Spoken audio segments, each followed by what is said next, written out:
Hello అండి అందరికీ. Summer special తాటి ముంజలైతే తీసుకొచ్చాము. తాటి ముంజలు సమ్మర్‌లో ఎక్కువగా దొరుకుతాయి కదా! చాలా బావుంటాయి.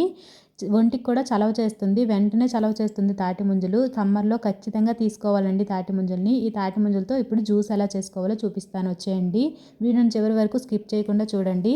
తాటి ముంజలు చేయడమేమో కానీ, ఈ ముంజలకి ఉన్న తొక్కలు వలవటానికే నాకు చాలా టైం పట్టేసింది. అవన్నీ కూడా నీట్‌గా క్లీన్ చేసేసి, తాటి ముంజల్ని ఇలా చిన్న చిన్న ముక్కలుగా కట్ చేసేసుకోండి. నేనైతే పెద్ద ముక్కలుగానే కట్ చేసేసాను. ఎలాగో మిక్సీ జార్‌లో వేసి గ్రైండ్ చేస్తాం కదా! గ్రైండ్ అయిపోతాయని చెప్పేసి, మీకు కావాలంటే ఇంకా చిన్న ముక్కలుగా కట్ చేసుకోవచ్చు. ముంజలన్నీ కూడా కట్ చేసేసుకోకుండా కొన్ని ముక్కలైతే పక్కన సెపరేట్ చేసుకోండి. లాస్ట్‌లో జ్యూస్‌లో వేసుకుంటే టేస్ట్ బావుంటుంది. మనం కట్ చేసుకున్న తాటి ముంజల ముక్కలన్నీ కూడా గ్రైండర్‌లోకి వేసేసుకొని, ఒక టేబుల్ స్పూన్ వరకు షుగర్‌ని యాడ్ చేసుకోండి.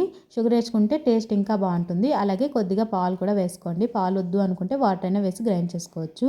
ఒక్క పల్స్ తిప్పారనుకోండి మనకి జ్యూస్ అనేది రెడీ అయిపోతుంది. అలాగే ఒక గంట పాటు నానబెట్టుకున్న సబ్జా గింజలను అయితే ఒక గ్లాసులో వేసుకొని మనం గ్రైండ్ చేసుకున్న తాటి ముంజల జ్యూస్ని కూడా గ్లాసులో వేసేసుకొని మిక్స్ చేసేసుకుంటే మనకి తాటి ముంజల జ్యూస్ అయితే రెడీ అయిపోతుందండి. సమ్మర్ స్పెషల్ తాటి ముంజల జ్యూస్ నిజంగా చాలా టేస్టీగా ఉంటుంది.